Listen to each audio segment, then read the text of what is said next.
আসসালামু আলাইকুম সম্মানিত ভিউয়ার্স। এখন আমি যে কাজটা করছি সেটা হচ্ছে এটা ইন্ডাকশন চুলা। ইন্ডাকশন চুলাটার প্রবলেমটা হলো এই চুলাটা অ্যা অনেক শব্দ করে এবং বন্ধ হয়ে যায়। শব্দ করেই বন্ধ হয়ে যায়। কেন হচ্ছে সেটা আমরা দেখব। সম্মানিত ভিউয়ার্স, আশা করি আপনারা সবাই ভালো আছেন, সুস্থ আছেন। আর আমার চ্যানেলে যারা নতুন আমি অনুরোধ করব আমার চ্যানেলটি সাবস্ক্রাইব করবেন, পাশের বেল আইকন অল করে রাখবেন এবং আমার চ্যানেলের সমস্ত ভিডিওগুলো শেয়ার করে দেবেন। লাইক করবেন, কমেন্ট করবেন। সর্বপ্রথম আমি এর টাচবোর্ড ও কন্ট্রোল বোর্ডগুলো ভালো করে পরিষ্কার করব। কারণ টাচবোর্ডও দেখি প্রচুর পরিমাণ ময়লা এবং কন্ট্রোল বোর্ডেও ময়লা আছে। যেটা আসলে খুব অভাবনীয় একটা বিষয়। দেখেন অনেক ময়লা। তো আমি এটা ভালো মতো পরিষ্কার করব। ক্লিনার লিকুইড দিয়ে আমি এটা পরিষ্কার করে নেব। ক্লিনার লিকুইড দিয়ে এটা পরিষ্কার করব।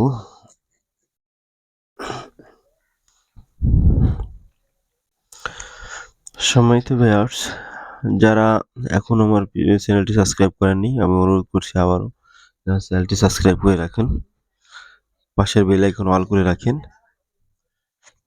দেখেন আমি টাচটা পরিষ্কার করছি আর এদিকে কন্ট্রোল বোর্ডটাও খুলছি, কন্ট্রোল বোর্ডটাও পরিষ্কার করব। কন্ট্রোল বোর্ডে অনেক ময়লা আছে।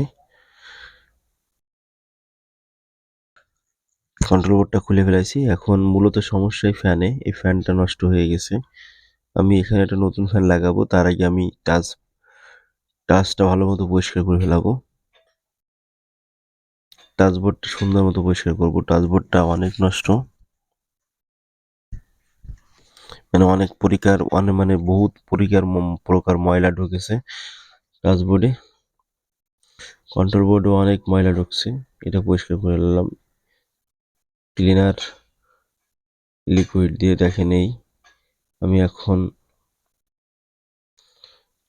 কন্ট্রোল বোর্ডটা লাগাই দিচ্ছি।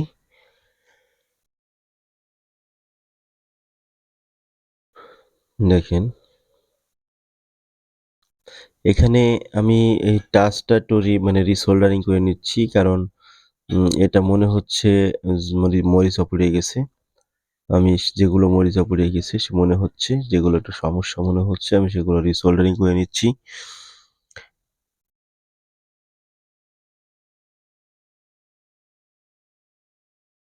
আপনারাও যেটা দেখবেন প্রবলেম মনে হচ্ছে সেটাকে রিসোল্ডারিং করবেন।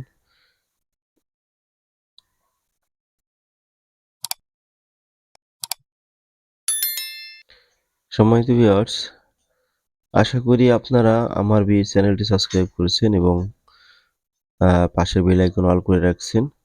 আর এখনো যারা করেন নাই, আমি অনুরোধ করছি আবারও আমার চ্যানেলটি সাবস্ক্রাইব করুন এবং পাশের বেল আইকন অল করে রাখুন।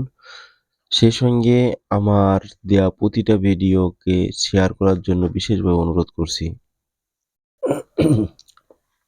দেখেন আমি এই কুলিং ফ্যানটা নষ্ট, এটাকে আমি চেঞ্জ করব, এটাকে বাদ দিয়ে দিলাম, এই নতুন এটা লাগাবো।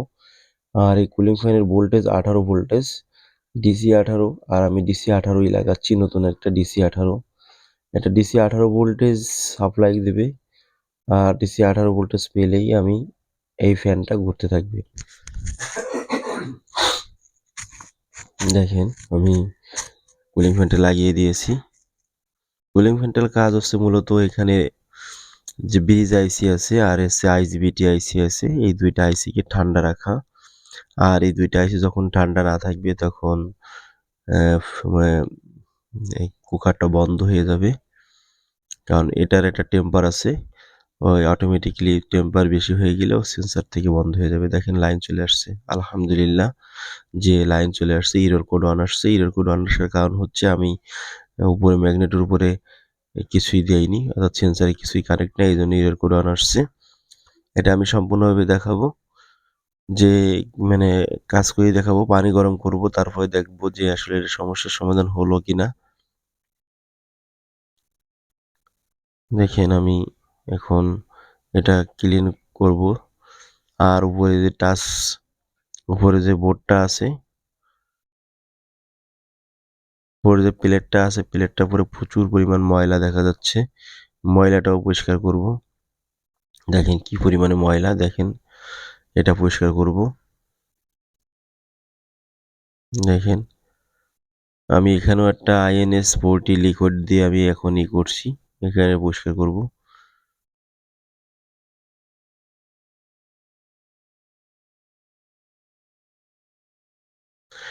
সম্মানিত ভিউয়ার্স, যারা আমার ভিডিও দেখে কাজ শিখতে চাচ্ছেন তাদের আমি অনুরোধ করব, দেখেন কত ক্লিয়ার হয়ে গেছে, দেখছেন?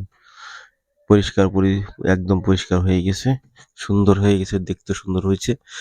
এখন আমি এটাকে পানি গরম দিয়ে দেখব। তার আগে আমি সিরিজ বোর্ডে দিয়ে আমি এটা কানেকশন দিয়ে দেখব যে এটা ঠিক আছে কিনা।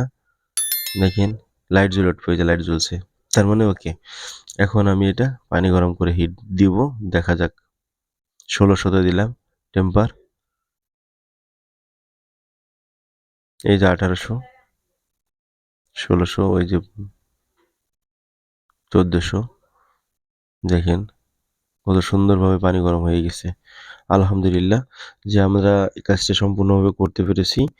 আর যারা কাজ বোঝেন নাই আমি অনুরোধ করব আপনারা অবশ্যই আমাকে কমেন্ট করে জানাবেন। আর যারা কাজ শিখছেন তারা অবশ্যই মনোযোগ সহকারে শিখবেন। যারা না বুঝবেন আমাকে জানাবেন। ধন্যবাদ, ভালো থাকবেন, সুস্থ থাকবেন। আল্লাহ হাফেজ।